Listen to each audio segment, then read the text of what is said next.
Hello. On behalf of the trustees and staff, I would like to welcome you to the Combined Military Services Museum in Malden. My name is Clive McPherson and I will be showing you around. These are our latest acquisitions and we're particularly proud of these two colours.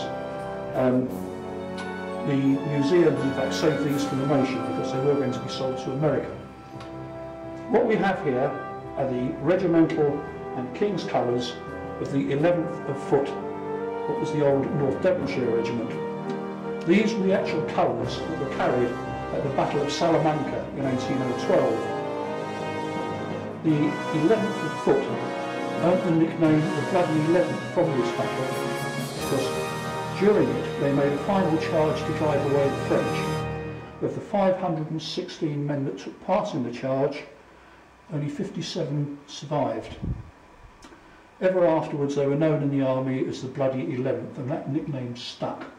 The colours that you see here, the green is the regimental, the Union flag is the King's colour, embodied the soul of a regiment.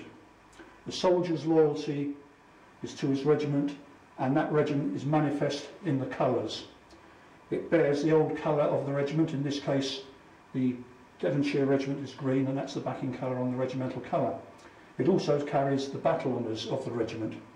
Now this particular colour, or these particular colours I should say, for the 11th are unusual in that the battle honours on these colours were put on afterwards.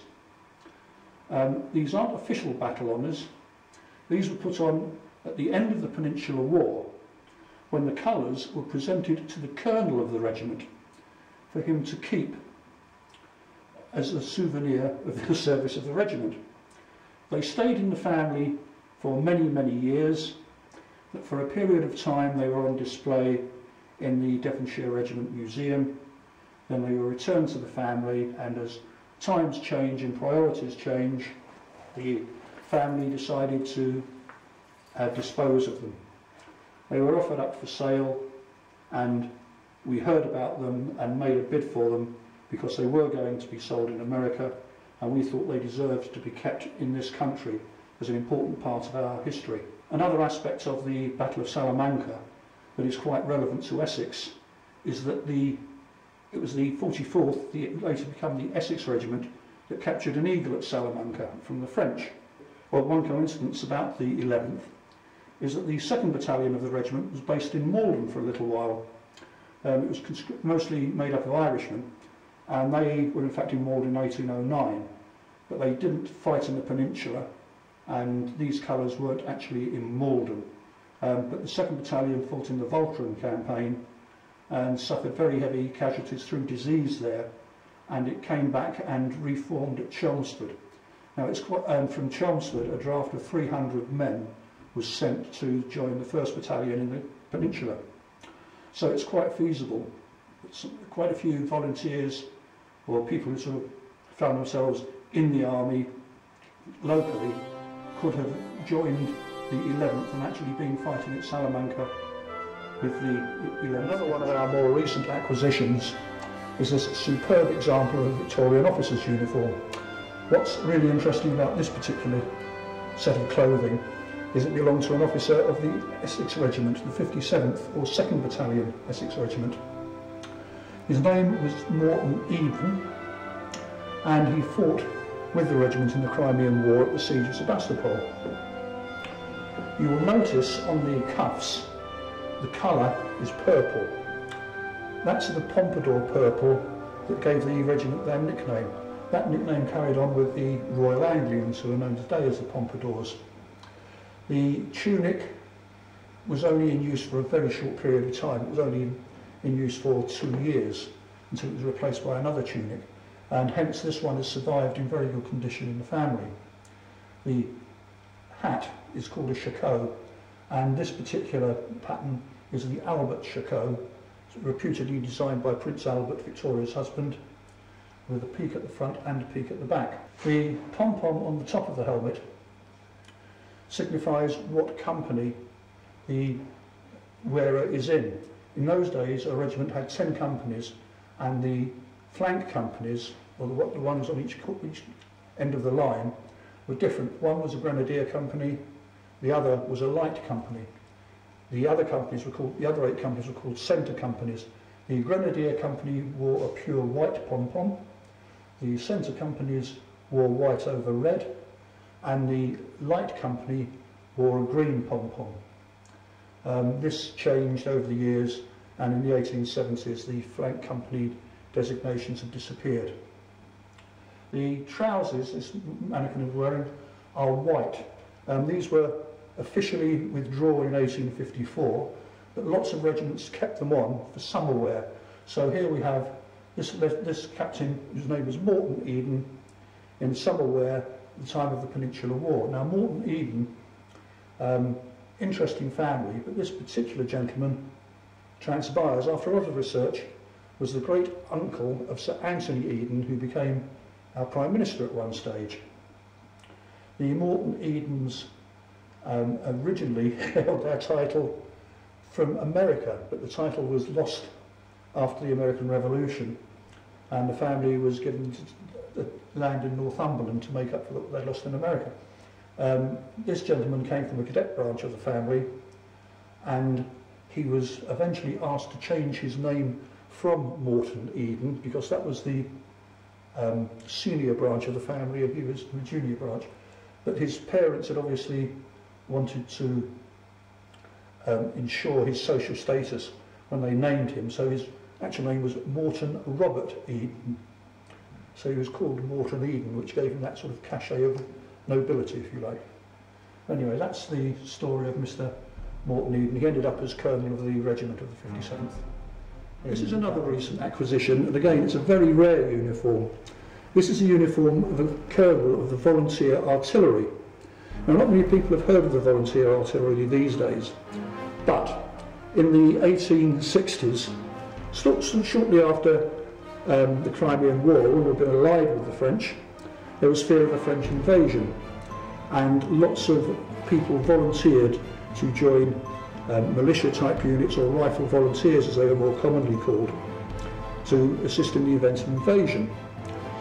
Amongst those volunteers, certain people volunteered for the Royal Artillery. Not many of them, there are only 100 companies throughout the country. And so this is the uniform of a Colonel of the Volunteer Artillery. You can tell the difference between the regular artillery, because all the bullion, the buttons, the bullion is the fancy stuff on the caps and the collar and the belt and the cuffs, is silver. The regular artillery, it was gold. The cap is a sort of pork pie type cap that was only in service for a little while. Crown on the collar, which is beautifully hand stitched, and the frogging on the sleeve, again beautifully hand stitched, beautifully padded out, superb example of the military tailor's art. This gentleman would have been in charge of several batteries of guns, but the principal use of the volunteer artillery was manning coastal guns in what we call now the Palmerston Follies, the forts built by Lord Palmerston to defend against the French invasion, that never happened, of course. They were trained by the regular artillery and had regular gun drills, learning how to actually be soldiers and how to fire the guns. To be an officer in the volunteer artillery, you had to have served at least 4 years in the regular army, as it was, or 4 years with the East India Company forces to be qualified as an officer. It was the role very much of the country gentleman and the squire, because it was still that sort of time. So this gentleman, this colonel, he'd have probably been a local landowner, doing his bit and encouraging his tenants to join him, and the encouragement would have been join up or your rent goes up. So a rare and very rare uniform. There could never have been more than, off the top of my head, I'd say a dozen of these colonels in the volunteer artillery before they were eventually taken over. So, you know, it's a wonderful, wonderful piece. Another acquisition that we're particularly pleased with is, again, an exceedingly rare piece. It's a Grenadier cap. Now, this cap was for the 5th Foot, who later became the Northumberland Fusiliers, and it was a style of Grenadier cap that was worn during the American War of Independence. It's It's made of bearskin, although in some instances they were made of goatskin. The front has the royal arms on it, with the motto Nec aspera terrant, meaning through difficulties. There are other translations, but I won't go into those. We're very, very proud of this particular item. There are very few left in existence. Most of those that are, the fur has just rotted away. This is virtually complete. In fact, I'll go as far as to say it's better than the one they've got in the National Army Museum. So very, very proud to have it, very pleased to be able to display it as part of our uniform collection. And we have recently acquired a lot more items of headgear and uniform from an earlier period, which is adding a greater depth to the collection. We've also increased our Essex Yeomanry display. We've had a brief look at the history of the volunteer movement in Essex in the 19th century. So we've got a collection of badges from the Militia, the Volunteers and the Essex Yeomanry, but we've also acquired, with a great deal of delight, the full dress helmet of the Essex Yeomanry.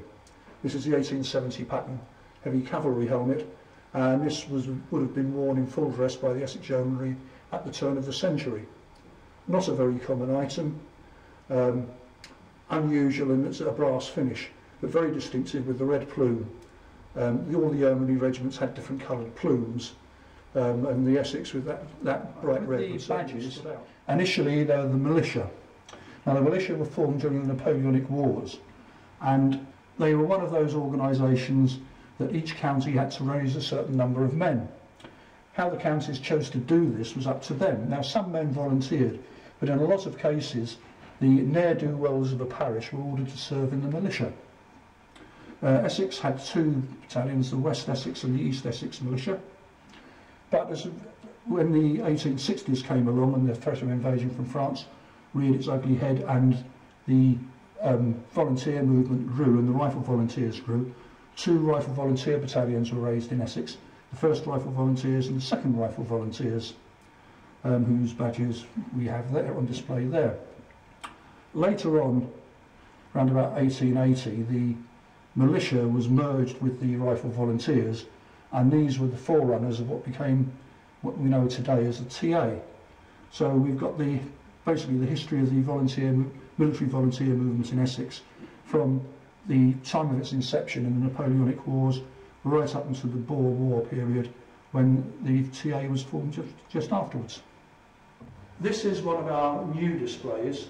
We've revamped the uniform display quite considerably and added to it with a selection of Victorian uniforms. We're very, very proud of these uniforms. Most of them are very, very rare, very interesting, and each one tells a story.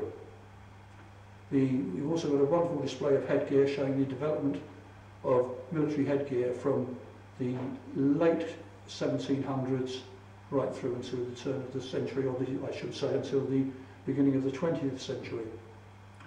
These items have been sourced from various parts of the country and hopefully illustrate the skills of the military tailor and show the opulence of uniforms could reach in Victorian times. This is another one of our more recent acquisitions. It's called a Gingerbread Man. Now most of you will have seen the film The Longest Day. There's a scene where the dummy parachutists are being thrown out of an aircraft, and there's a very hackneyed line said by one of the actors saying, "Good luck, George, do your duty for King Country," as he throws the dummy out of the aircraft. The dummy was made of rubber and it looked like a parachutist, only about a third size. These are the actual gingerbread men that were dropped. As you can see, they're made of hessian, the same material that sandbags are made out of. The parachute fits in the compartment in the front, and when it was thrown out of the aircraft, a cord opened the parachute. These weren't designed to look like soldiers close up.